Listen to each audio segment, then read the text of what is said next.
क्या आपको भी, जो मैंने भी समझाया, क्या आप भी इस बात से सहमत हैं विनोद जी कि अभी फिलहाल कांग्रेस पार्टी असेंबली इलेक्शंस के आगे कोई बात नहीं करना चाहती, और वो इसलिए नहीं करना चाहती क्योंकि कांग्रेस को यह लगता है कि इन 5 स्टेट्स में हमारा परफॉर्मेंस अच्छा होने वाला है, और जाहिर है अच्छा परफॉर्म करने के बाद अगर इंडिया गठबंधन के मंच पर बैठेंगे तो सीटों के बंटवारे में बार्गेनिंग पावर बढ़ जाएगी।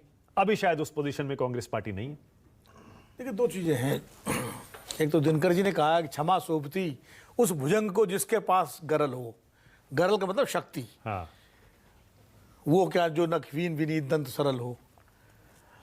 और दूसरा, मैं चूंकि पॉलिटिकल साइंस का विद्यार्थी रहा हूँ, तो एक कहावत है बड़ी पुरानी कि जब आप किसी के साथ नेगोशिएशन टेबल पर बैठे हैं, हाँ, तो आपकी पिस्टल जो है उसी कनपट्टी पे लगी होनी चाहिए।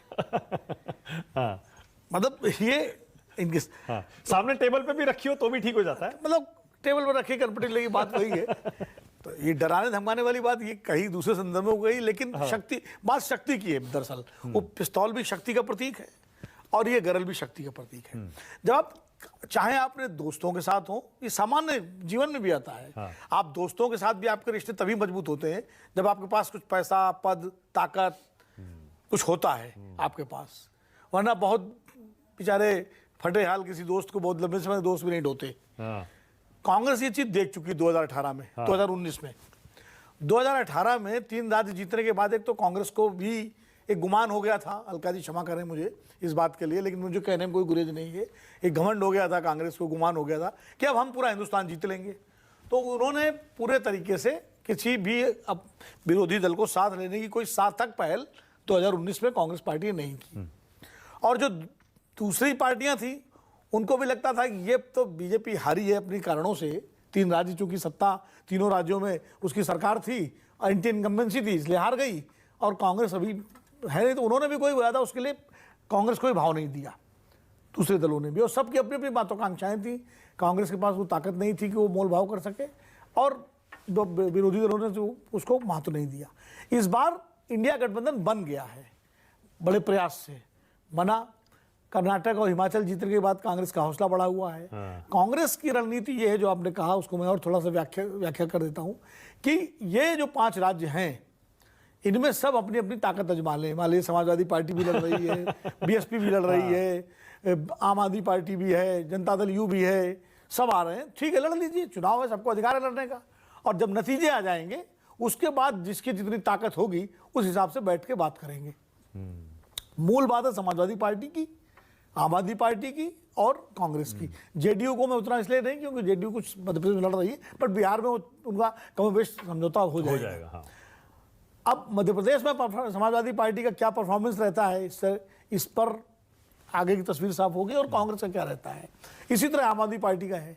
तो उसके बाद जब इंडिया गठबंधन के नेता बैठेंगे और कांग्रेस का परफॉर्मेंस अच्छा होता है तो जाहिर है कांग्रेस न सिर्फ ज्यादा बेहतर बार्गेनिंग पोजीशन में होगी, बल्कि कांग्रेस ही वो मैग्नेट बनेगी जिसके इर्द गिर्द विपक्षी दल रहेंगे। हमेशा देखिए, ये जो क्षेत्रीय दल हैं, कुछ जैसे समाजवादी पार्टी के बारे में एक बात मैं कहूंगा कि वो बीजेपी के साथ नहीं जा सकता, क्योंकि उनकी राजनीति जो है वो बीजेपी विरोध की राजनीति है। लेकिन आप तमाम तृणमूल कांग्रेस है और पार्टियां हैं, वो बीजेपी के साथ अतीत में रह चुकी हैं, वो समझौता मतलब किसी न किसी रूप में उनका। तो और जीतती हुई पार्टी के साथ ही क्षेत्रीय दल जाते हैं। जो पार्टी लोकसभा चुनाव से पहले ये संदेश देने में कामयाब हो जाती है कि वो जीत रही है, जनता उसको स्वीकार कर रही है। तो अगर मान लीजिए कांग्रेस ये 5 राज्य जीत जाए या 4 जीत जाए, 3 जीत जाए, और खासकर तेलंगाना का बहुत महत्व है। मध्य प्रदेश, छत्तीसगढ़, राजस्थान से भी ज्यादा तेलंगाना का महत्व है, क्योंकि वो राज्य दक्षिण में पिछले लंबे समय से कांग्रेस अपना आधार खो चुकी थी। अगर वो परिणाम इनके अनुकूल निकलते हैं तो निश्चित रूप से पूरे देश में एक संदेश होगा, एक माहौल होगा कांग्रेस के पक्ष में, और तब कांग्रेस अपने सहयोगी दलों के साथ बैठ के ज़्यादा बेहतर तरीके से बात कर पाएगी, टर्म डिक्टेट कर पाएगी, और जिनको एडजस्ट करना होगा एडजस्टमेंट भी कर लेगी। देखिए, आप अगर ताकतवर हैं और आप दूसरों को स्पेस देते हैं तो आपकी वाहवाही होती है, और जब आप कमज़ोर होते हैं और स्पेस देते हैं तो आपकी मजबूरी होती है। अब मुझे इसमें यूपी का भी थोड़ा सा विश्लेषण कर दीजिए विनोद जी, जो मैंने आंकड़े भी दिखाए, क्योंकि इससे देखिए अब राजकुमार भाटी मुस्कुराने लगे। नहीं, वो मसला वही है ना। देखिए, उत्तर प्रदेश मुस्कुराने दीजिए पार्टी के भाई। नहीं, क्योंकि एक समय कांग्रेस का गढ़ होता था उत्तर 90 प्रदेश, तक तो गढ़ था ही। और उसके बाद 2009 में याद करिए ना, 20-21 सीटें 22 जीती थी, 22 सीटें कांग्रेस ने जीती भी थी। फिरोजाबाद जीती थी डिंपल जी। हाँ बताइए, तो में अचानक हम देख रहे हैं कांग्रेस पार्टी क्या यूपी में गियर बदल रही है। प्रियंका गांधी सक्रिय हो गई, जो हमारी खबर है उसके मुताबिक अब अजय राय आजम खान से मिलने ऐसे थोड़े गए। इसका मतलब प्रियंका ने और कांग्रेस ने अपनी रणनीति यूपी के लोकसभा चुनाव को लेकर भी अभी से तय कर ली। देखिए, कांग्रेस ये जानती है कि उत्तर प्रदेश में जब तक उसकी उपस्थिति मजबूत नहीं होगी, भले वो गठबंधन में चुनाव लड़े समाजवादी पार्टी के साथ, लेकिन उसका एक मैसेज पूरे देश में जाना चाहिए। अगर वो 4 सीट 3 सीट 2 सीट लेके लड़ती है तो उसका कोई मैसेज नहीं जाएगा। वो चाहती है कम से कम 10-15 सीट कांग्रेस पार्टी वहाँ लड़े, अगर गठबंधन में भी लड़ना है तो। गठबंधन में भी क्या, गठबंधन में ही लड़ना होगा, क्योंकि जो इंडिया गठबंधन में आप हैं तो साथ मिलकर ही लड़ना पड़ेगा। तो कम से कम 15 सीट 20 सीट अखिलेश जी को दें। इसलिए उसके लिए जरूरी है कि पहले जमीन पर अपना एक आधार बनाएं। और दूसरी बात ये देखिए क्या है, मान लीजिए समाजवादी पार्टी से आप गठबंधन करेंगे तो समाजवादी पार्टी का पहला सवाल ये होगा कि भाई हमें क्या मिल रहा है। हाँ। आपके पास कोई वोट है? हमारा वोट तो आपको मिल जाएगा, आपके पास कौन सा वोट है जो हमें मिलेगा? तो उसके लिए कांग्रेस को अपनी उपस्थिति मजबूती से उत्तर प्रदेश में दर्ज करानी है। लेकिन समस्या कांग्रेस की ये है कि यूपी को लेकर कांग्रेस हमेशा जो उसका इंजन है वो डीजल इंजन की तरह स्टार्ट होता है, जो पुराना जमाने का ट्रैक्टर जैसे घुमा घुमा के, भाटी जी जानते होंगे किसान पृष्ठभूमि से हैं, कि जैसे गांव में diesel engine pump set start किया जाता था तो बहुत घुमा घुमा के बड़ी ताकत लगा के बड़ी देर में स्टार्ट होता था। वो कांग्रेस की स्थिति उत्तर प्रदेश में होती है। लेकिन विनोद जी एक चीज और, बस उसके बाद मैं मेहमानों के पास जा रहा हूं। बाकी हम तो यहां तक सुन रहे हैं अपने सूत्रों से कि कांग्रेस ने तो प्लान बी भी बना रखा है।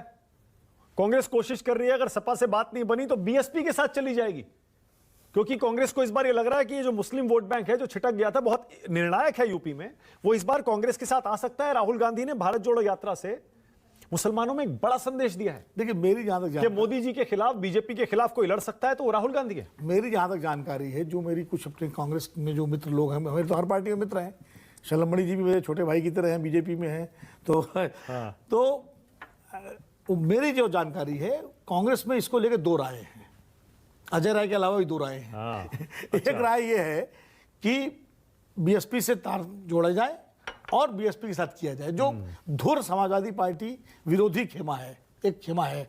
लेकिन एक दूसरा जो व्यवहारिक दृष्टि वाले नेता हैं, वो कहते हैं कि समाजवादी पार्टी को छोड़ो मत और बसपा से नाता जोड़ो थोड़ा बहुत, और बसपा को भी इंडिया गठबंधन में ला करके अच्छा। उसमें सपा बसपा कांग्रेस, जैसे बिहार में जेडीयू आरजेडी कांग्रेस है, वैसे एसपी बीएसपी कांग्रेस, ये तीनों मिलकर और आरएलडी। मैं आपको बताता हूं, धर्मवीर चौधरी जो बहुजन समाज पार्टी की तरफ से अक्सर टीवी पर बैठते हैं, उन्होंने भी 3 दिन पहले मेरे शो पर कहा, वो बोले कि एमपी में, राजस्थान में अगर हमारी कुछ सीटें आती हैं और हम किंग मेकर बनते हैं तो हम बीजेपी को भी सपोर्ट कर सकते हैं, कांग्रेस को भी सपोर्ट कर सकते हैं।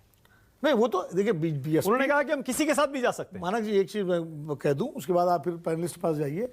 जहां तक पॉलिटिकल क्रेडिबिलिटी की बात है तो समाजवादी पार्टी की विश्वसनीयता ज्यादा है बीएसपी की तुलना में। बीएसपी चुनाव से पहले गठबंधन बीजेपी से नहीं करेगी, लेकिन चुनाव के बाद वो जहां भी उसको लगेगा, उसको ना बीजेपी से गठबंधन करने में संकोच है, ना कांग्रेस से करने में संकोच है, और जो उनको सूट करेगा। समाजवादी पार्टी के साथ ये है कि उनका वैचारिक आधार बीजेपी विरोध की राजनीति का है, इसलिए वो बीजेपी के साथ प्रत्यक्ष रूप से नहीं जाएंगे, अब प्रत्यक्ष रूप से सभी एक दूसरे के साथ जाते हैं।